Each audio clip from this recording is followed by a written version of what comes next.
to be a former town solicitor. Why wasn't this ordinance submitted to them for review? And shouldn't it be? I think this process, we get ahead of ourselves here. I think we need to hold off a little bit,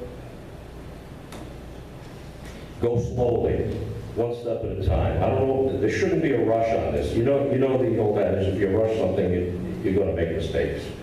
I think you need to slow down, use the process we have. I don't think we need an overlay district. I think the rules and regulations in place with zoning and planning now are adequate, and this applicant should go through those rules and regulations. They should abide by them. We don't need to make an exception for them. And if you don't agree with that, at least give it to the ordinance committee to review and comment. Thank you.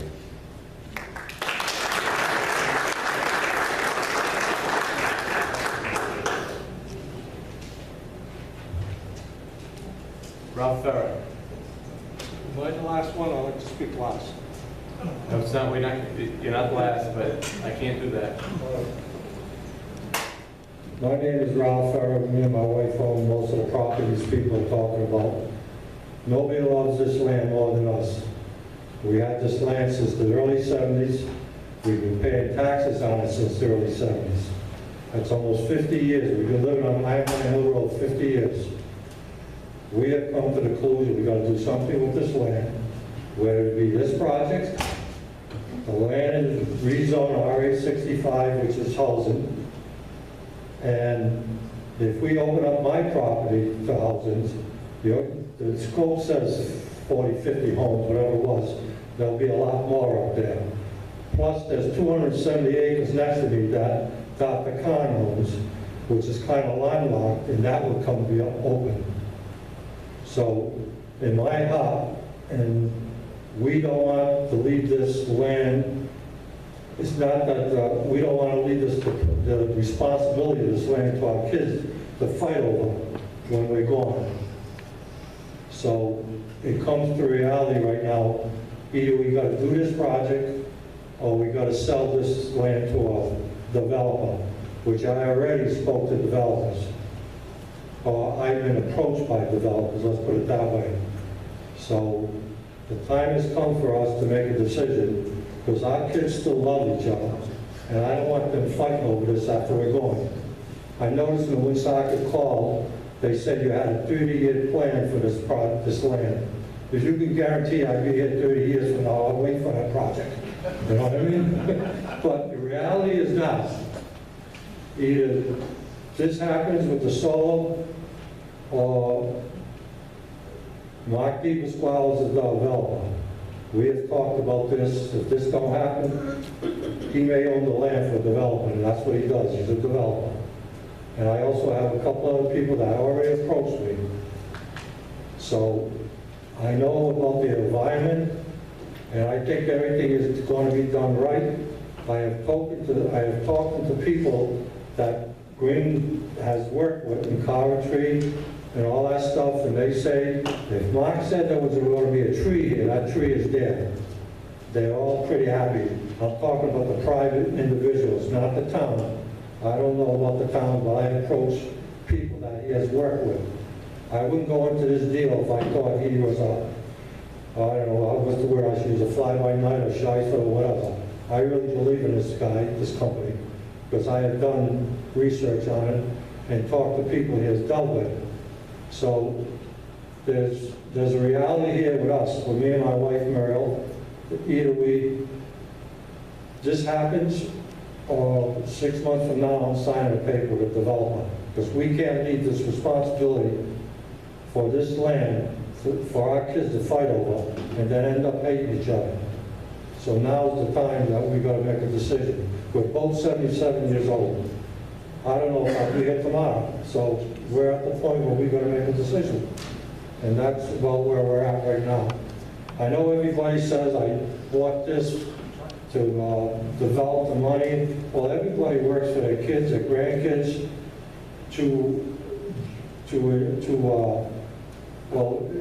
and generate what we generate for them. And this has been a project of ours, buying the land, and every time something come up for sale, we bought it, if it bought our property. We have 3 houses in North Smithfield we're paying taxes on, plus this 340 acres. So I am probably one of the highest taxpayers as an individual in North Smithfield. And I've been doing this since like the mid-70s. So you figure that out over the years, how much taxes I have given the town. So that's the reality we're at. Either we do this, or some developer's going to be up here a year from now wanting to zone it. And it's not going to be just 50 houses. I made a statement earlier, it would be all our land, plus other land that would open up. Dr. Khan's got 200-something acres next to me, and then there's multi-parcels in between Iron Mine Hill Road and Salesville Road that is landlocked that will be open up to development. Whether that happens or not, I don't know, but it's something a developer would look into and think of. Thank you, Mr. President, Board.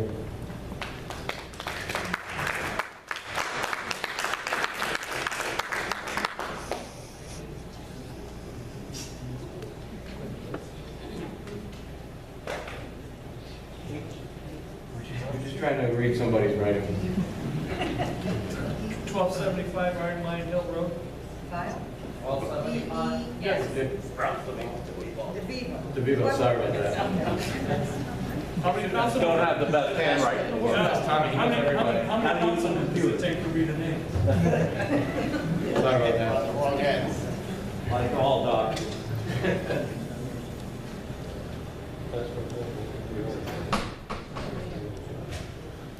Ralph DeVivo, 1275 Iron Mine Hill Road. I'm here more over concern of what is written in this proposal that to me does not have any definitions.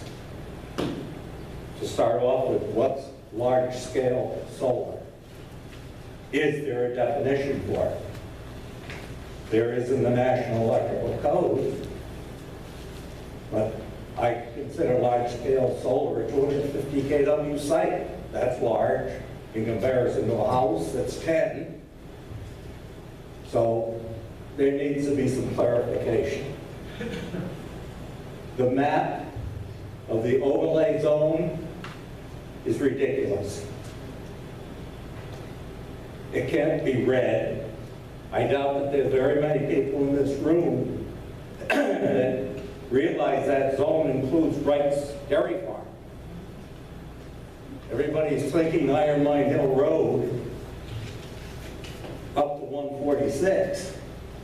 That zone includes as far north as Wright's Dairy Farm.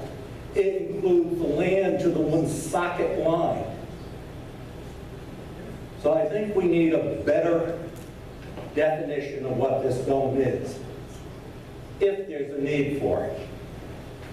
And I have to admit, I don't understand what the need for the zone is, other than to make it more convenient for the developer to bypass some of our existing rules that are very good. The town has to face up to the fact that there are restrictions in the existing rules that does restrict some of the potential development of this. So that needs to be straightened out, no question about it. But why this gigantic zone? I can't even guess how many acres is involved of this overlay zone. Basically, once it goes into effect, anything that's in that zone can come under this part of the regulation. Why? There's specific sites that are being looked at and the rest of it for development.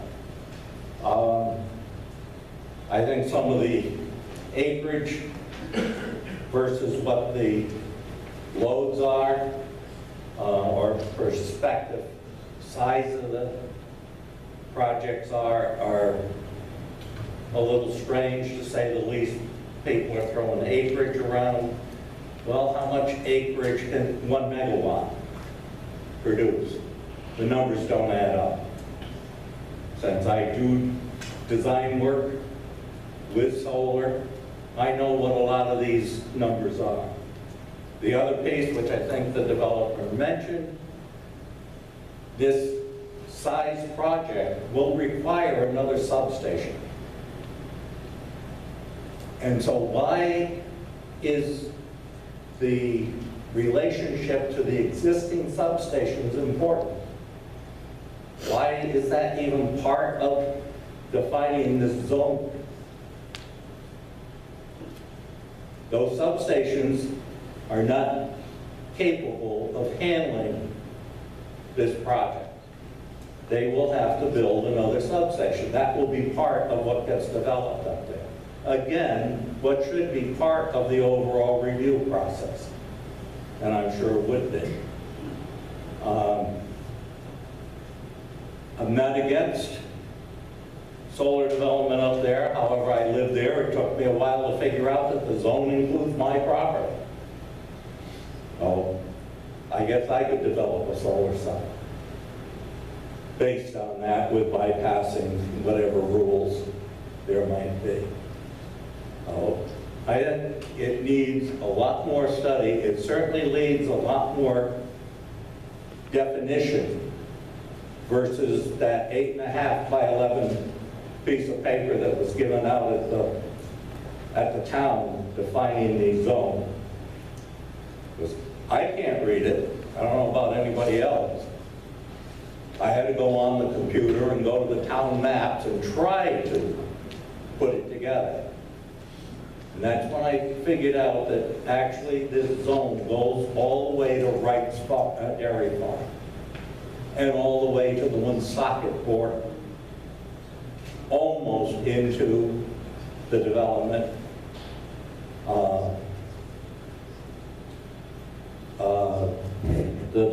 for the site, where Lowe's and the rest of that is. It almost goes, right, it almost goes to there. I think it's a little bit overdone. I can understand what they're doing, trying to put some parcels together for a large site, which honestly is the better way of developing it. And if it's just to eliminate the requirement in the zoning of a 100-foot setback from a property line, that would take, if they put two pieces together, that'd take 200 feet at the property line out of it. That's not necessary. That certainly can be decided by the town, by the zoning. Now, I think it needs a lot more information first. Thank you. Thank you.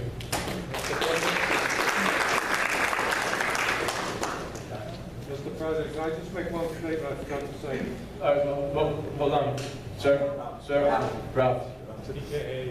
I can't hear. I have two businesses on the property on Island Road. Neither one of them can be seen to the road, so the concern of looking at this solar panel project, you cannot even see it. I have a driving range and an auto parts shop. Half the people in town don't even know it's on that site. So if this site's going to be built, you won't even see it. I'm sorry, I didn't have no notes like everybody else, but I did want to say something like that. There won't be one person to see anything. All right, we're just not going to do the back and forth. We're going to wait till the end till everybody spoke, and then I said I'd give everybody a chance for rebuttal.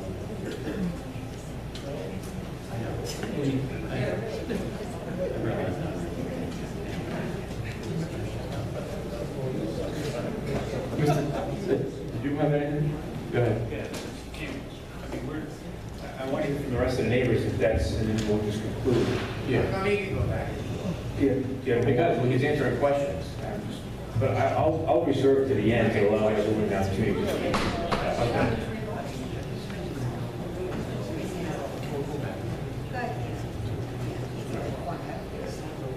Mr. Thompson. Come on.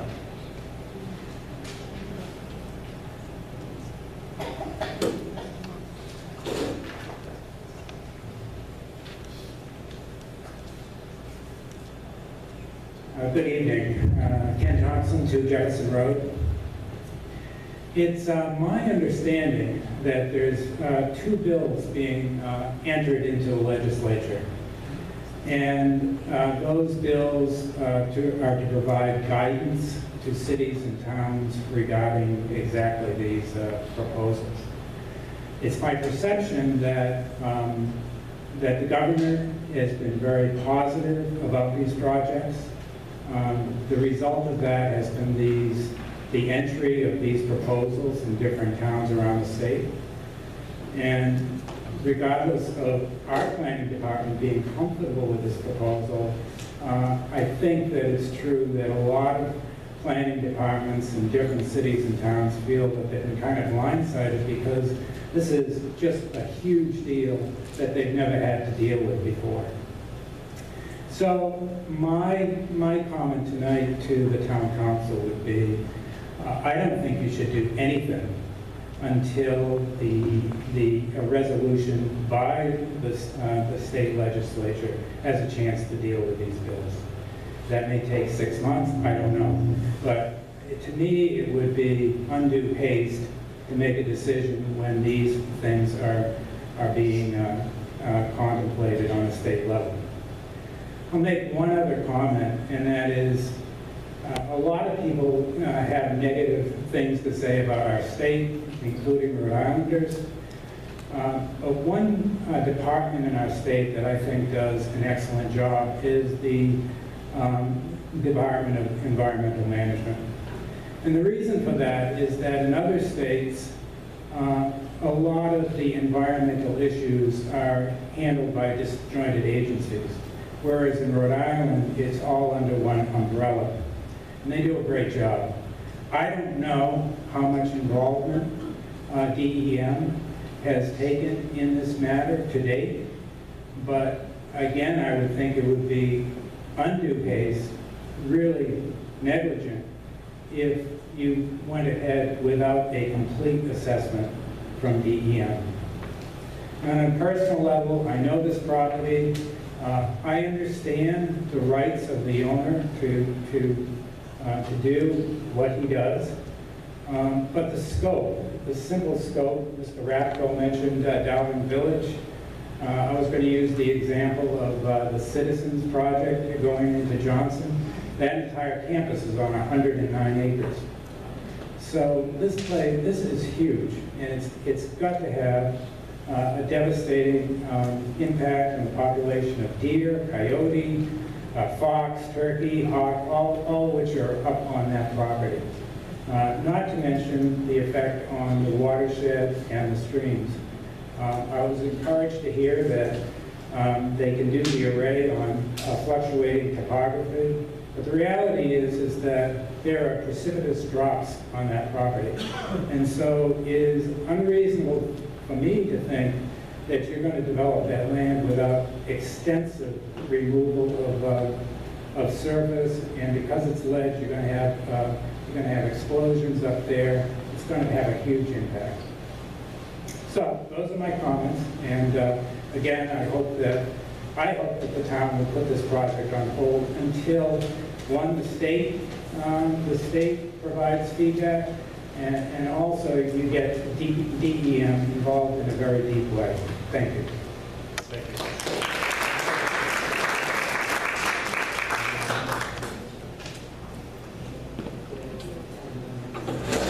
All right, we've got another one here. 49 Old Greenville Road. Who was that? I can't read it. 49 Old Greenville Road.